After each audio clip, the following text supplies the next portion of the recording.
we were looking kind of for a high-end catering company to partner up for the bid for the Atlanta Olympics. And I met Ridgewells, and I said, you know, this company who had been around Washington for a long, long time, and it had a tremendous name recognition, but it had lost some of its focus, and we're very good at doing that type of business. I said, why don't we just buy the company?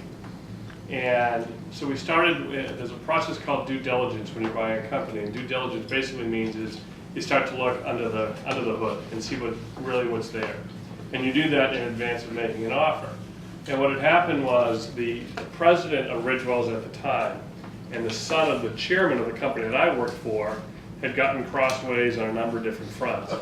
And the deal fell apart, or the idea to buy it had fallen apart. But I had seen enough that, you know, for the right price, I thought it might be a very good opportunity. And since I had always been an employee, I had never been an entrepreneur, I never owned my own business, it was something that I thought I wanted to do. How big was Ridgewells at that time? 100 employees, 1,000? About 120 full-time employees and revenue about $13 to $14 million. Why do you want to be an entrepreneur? I want to be my own boss? Well, guess what? You're not going to be your own boss. Because when you're an entrepreneur, you have clients, and they can be even worse than some bosses out there. And you have employees, and you have bankers, and you have investors to deal with. So the fact is that having your own business doesn't mean you get to abdicate all the responsibilities of being an employee. If anything, it's magnified. Use some outside investors, plus basically every nickel that I had, and we bought the company. And as soon as we bought the company, my first thing to do was to figure out a way to buy out the outside investors. Because outside investors are typically in for one thing, and they're in to make money.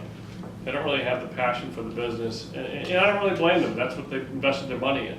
14 months after we had bought the company using outside money, we were able to flip it and use traditional senior debt or bank money. Banks are always your friend when you don't really need them, and sometimes they're not your best friend when you can really use them. And I don't mean that, I mean that by saying is that if the business model that you have, it falls outside of the risk tolerance, and we hear that a lot in business, what's a risk? If it falls outside the risk tolerance, banks typically are going to shy away.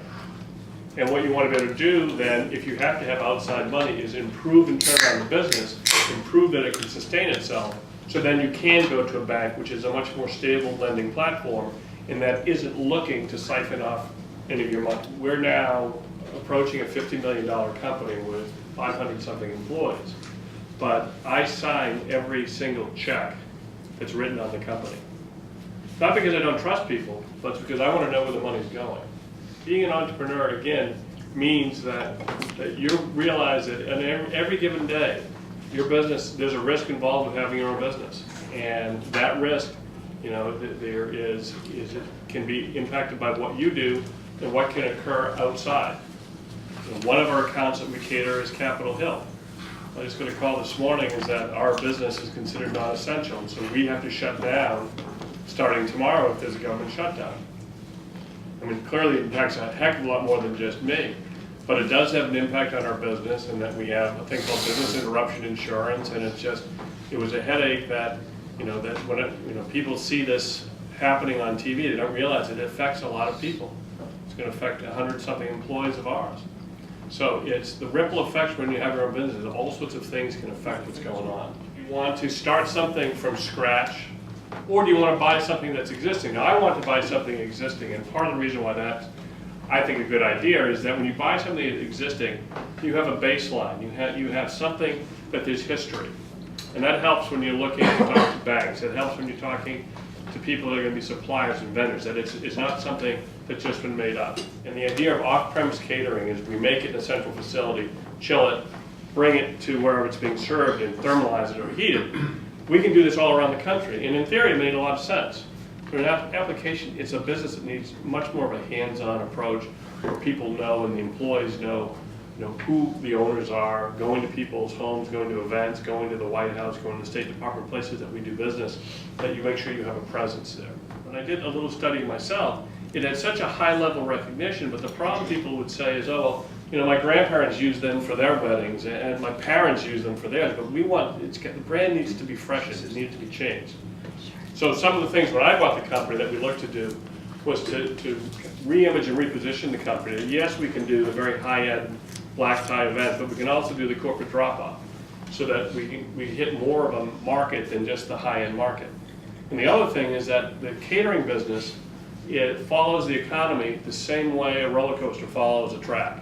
So when the economy's up, people are spending money like nobody's business. But when it's down, they don't.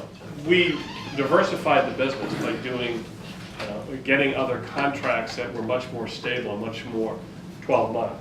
And so our contract business now represents, basically 60% of our overall business. And some of our clients are the U.S. Open Men's Golf Championship, wherever it's played. This year it's down in Charlotte. We used to do the Super Bowl until Janet Jackson's wardrobe malfunction got me fired. And that's true. Everybody got fired, including the caterer. The diversifying the business allowed us to survive this last downturn. And it was a tough turn. 2008, 2009 were hard if you're in the catering business. I think you'll find when you go out and get your own business, during downtimes, you tend to be a much better manager because you have to watch everything. And you have to make some tough decisions. And those decisions are not going to be always popular. But you have to do what you have to do. Every private school, and they're high end. I mean, if they're going to send a kid to the 3rd grade and charge 30 grand, those parents have money. So that's our market already. Okay, and they're going to have galas, and they're going to have board meetings, and they're going to have other events where they're going to require catering.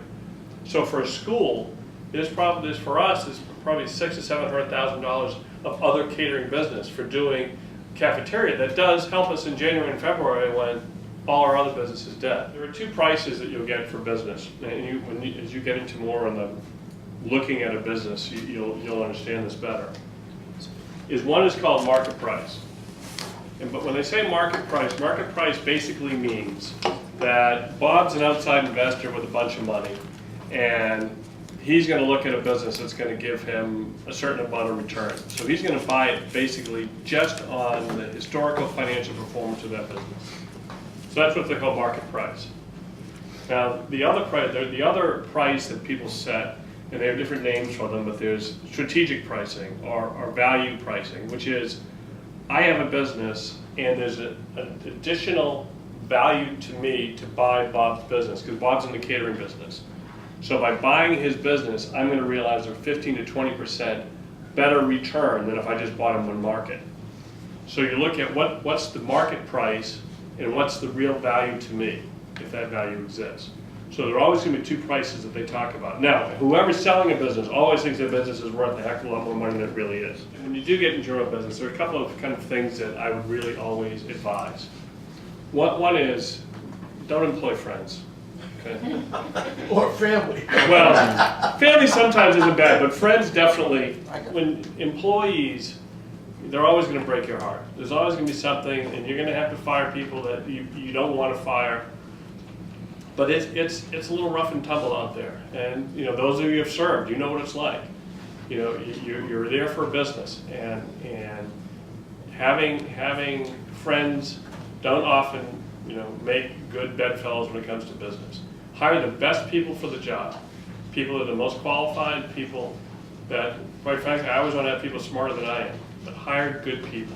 I mean, you have to know that you're going to have a lot of sleepless nights, a lot of energy has to go into this. You have to be prepared to want to do that. Secondly, you're going to have to take on some risk. Now, you want to mitigate as best you can the risk, but banks, finance people, investors always want to make sure that you have a risk involved as well. So recognize that you're going to have to take a risk. Put together, business plan is kind of an old 1980s kind of term, but it's reality, whatever you call it. You have to put together a plan that says what you're going to do, particularly your first 3 years, and what it's going to mean financially. Finance people are like the same way an artist can look at a picture. They can look at those numbers, and those numbers paint a picture for them. And be realistic. I always like to be conservative. I much prefer to beat a budget and beat a forecast than to have it all of a sudden be way off because I was looking at it with glasses on thinking that the world is going to be great. Look at it and say, okay, this is what I think it's going to be, but let's ramp it back 20% so that if anything goes above, I'm enjoying the upside, but this is what it's practically going to be.